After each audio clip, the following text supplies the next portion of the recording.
What's good, guys? I don't even know if I'm in the angle, and this video is exclusively for the Steam Deck. I'm just, like checking like how much of a piece we have here. I don't plan on staying here for that long because we might get like disturbed. I'm not even sure like how long we gonna be able to like be in here without getting like disturbed by somebody. So I'm gonna make this video as quickly as possible. And this is pretty much like an appreciation video about the Steam Deck. If you can see already, this is the Steam Deck LCD. So this is a short story about my Steam Deck experience. So I got my first Steam Deck, and this is the only one that I have, like this year in 2025 of March, and I played a couple of games on it that I guess I would have never played it usually, on the PC. I mean, I have tried it a couple of times, but there are like some games where you just can't get into. For me, that sort of a game is like Mad Max, and actually I've finished Mad Max on the Steam Deck here, and I've had a great experience. Now, Days Gone is a different game, and I have been trying it for the first time on the PS4 Slim, and somehow I just can't get myself into it. It's the same genre, no, it's not the same genre, but I have the same feelings with Horizon Zero Dawn as well, and I have read about it that a lot of people of you on at least feel the same way as I do. Sorry if I'm just starting to like make sound really stupid, but I'm just trying to like make the video as quickly as possible, and I really don't want to get like disturbed by anyone. But let's get further to it. So recently I just finished Resident Evil 7. I never tried it, never played it on the PC. I might have probably like shit my pants, and I've also like shit my pants on the Steam Deck here. But if it wouldn't have been for the Steam Deck, I would have probably like not even started the game, let alone to like finish it, And these times, like you can't even imagine how much I love the Steam Deck. Like I upgraded this 512 GB SSD to a 2 terabyte one, and now I have a bunch of games like installed here, like including AAA titles and 2D titles. Actually, it started like raining here, so this has been my sort of piece, I guess. Whatever, So about Resident Evil 7, there's like something like magical about that game, alright? It's just, even though it's 8 years old, it turned 8 years old as of 2025, it's still an amazing game. And there's obviously the following, which is Resident Evil Village. They have improved a bit of the gunplay and probably, the graphics and all these things, but it doesn't feel as scary, or doesn't feel as, I don't know, immersive, or what are the right words for this? I don't know. I don't even find the words.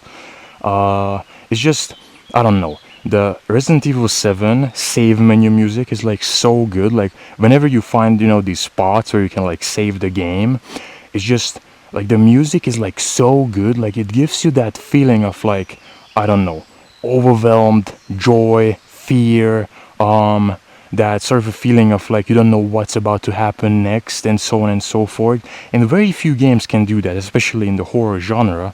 And I guess like Resident Evil 7 nailed it as a first time player, after 8 years. Never tried it because I am generally like speaking not really into horror type of games, because I'm easily one of those people who get scared really easily.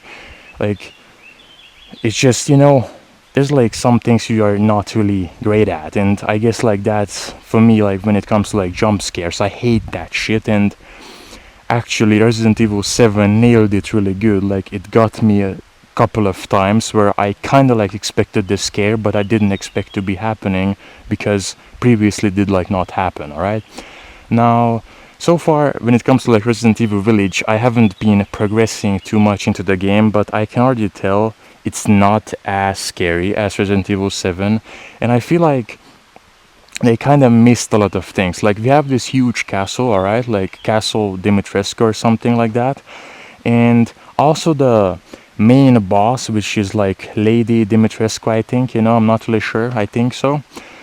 There's this huge tall lady, and it's not bad, and they probably like toned down the scariness because Resident Evil 7 has been like too scary. A lot of people like had these complaints. At the end of the day, it's a horror-based game, so like what do you expect, right? but I would say both are good. Resident Evil Village is good because it improved on the gunplay, but at the same time, I loved how simple and great Resident Evil 7 was. Like a lot of people like complained about how weak the side bosses, like these small little bosses that you always like encounter. I'm not even sure if these are like bosses. These are just some enemies that you pretty much have to like face, and there hasn't been a lot of variety to it. Which on the other hand, Village did improve on that, but I would say most of the times you don't always need to have a lot of variety. Like there are games that can be simple and yet really good. Like it doesn't have to have a lot of things in it. Like alright, and I guess I'm gonna like end the video here because I'm not sure if I'm gonna be like surprised anytime by anyone here. So this video might be confusing for a lot of you, for me as well, but I think I'm gonna upload it anyways, and we're gonna see if we can find a much greater or safer spot to like record a video. And enjoy your Steam Deck if you have one. If you haven't have one, if you don't have one already, if you don't know already, actually this video started off pretty badly.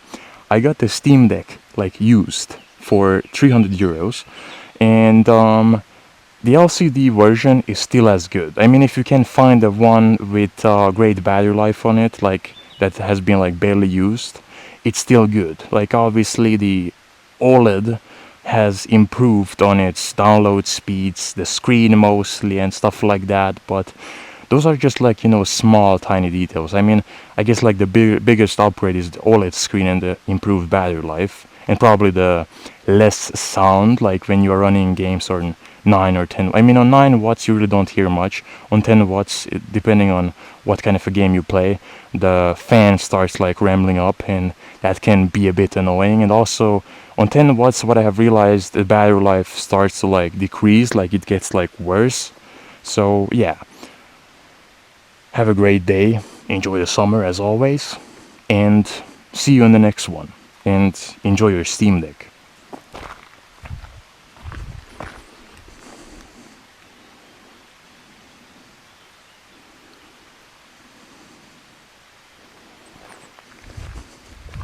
Imagine we're gonna get like disturbed by somebody.